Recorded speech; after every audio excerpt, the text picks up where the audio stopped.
Hello, welcome to everyone.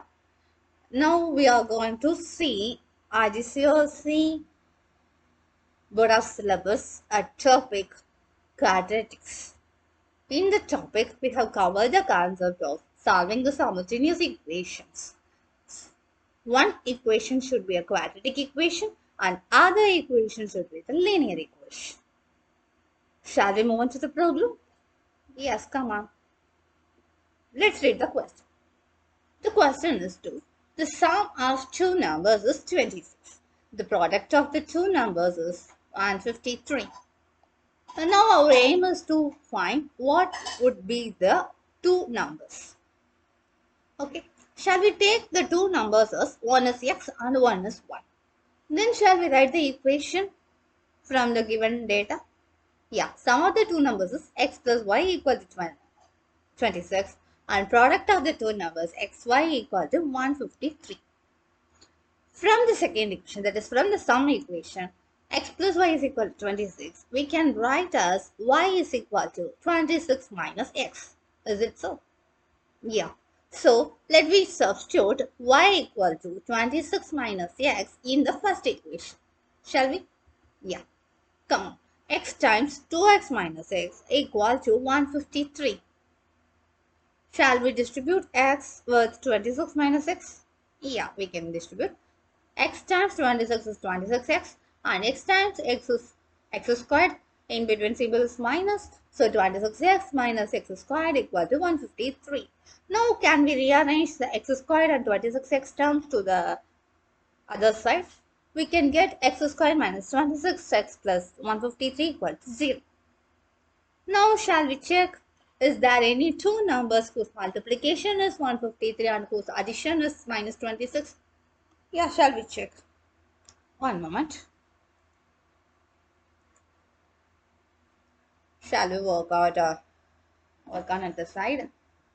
So 153. Shall we factorize? 3 and 5 3s are 15. 1 3s are 3. Then again 3. 1 3s are 3. Balance 2. 7 3s are 21. So 7 times 9. 17 times 9. 17 plus 9. What would be the value? It's 26. Am I right? So 17 into 9 we can get 153. But we have to look into the middle term, that is a minus 26. So shall we take both the two numbers, that is 17 and 9, as negative numbers to get the negative value of 26? Yeah, negative 17 and negative 9 sum up to the value minus 26.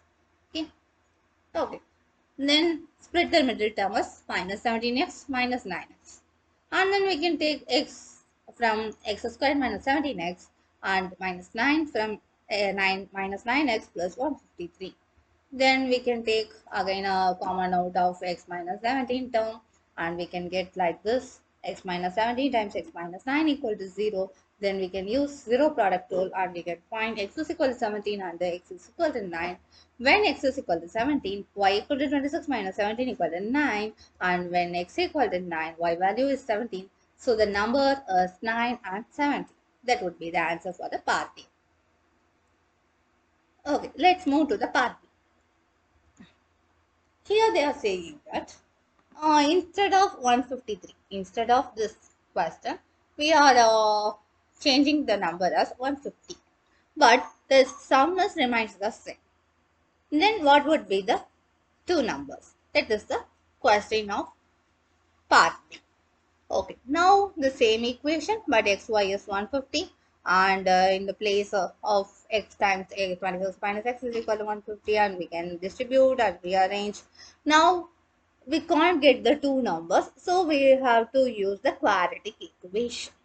For the quadratic formula, what are the things we need to know?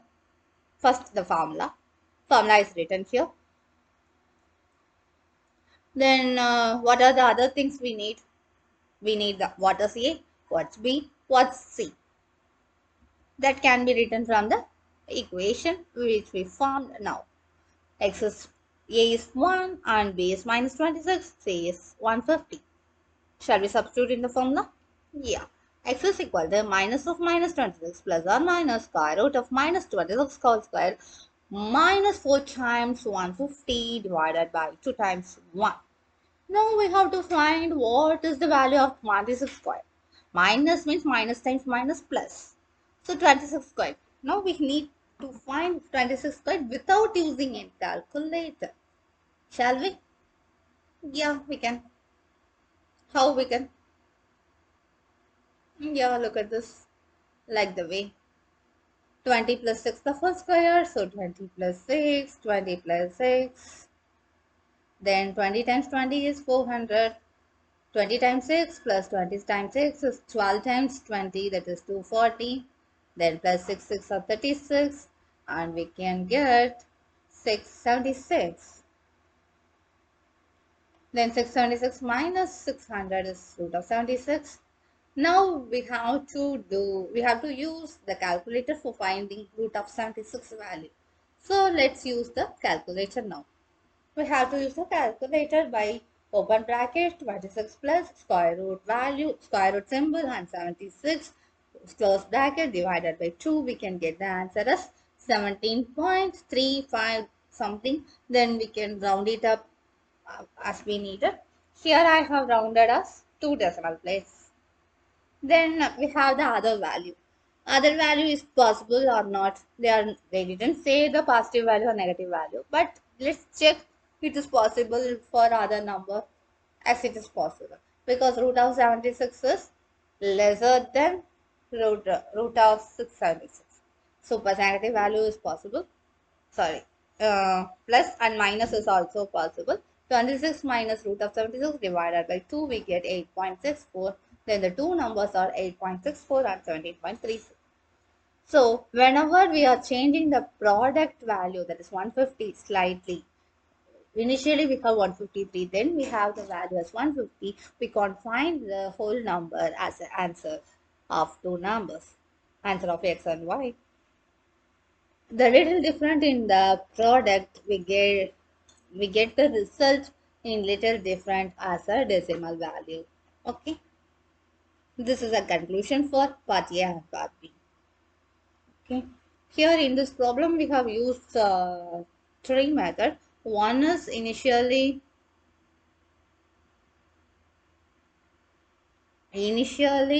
what are the two numbers. Initially we have learned how can we frame the equation from the given English expression. English formation of sentence, we have to convert into the mathematical expression. How can we do it? Then how can we find the value of x and y using the factorization method? That is the part D. Then part B is by using the quadratic equation, how can we solve? And part A and part B consist to the conclusion of how the constant term changes the values of the quadratic equation. Okay, thank you. Bye bye.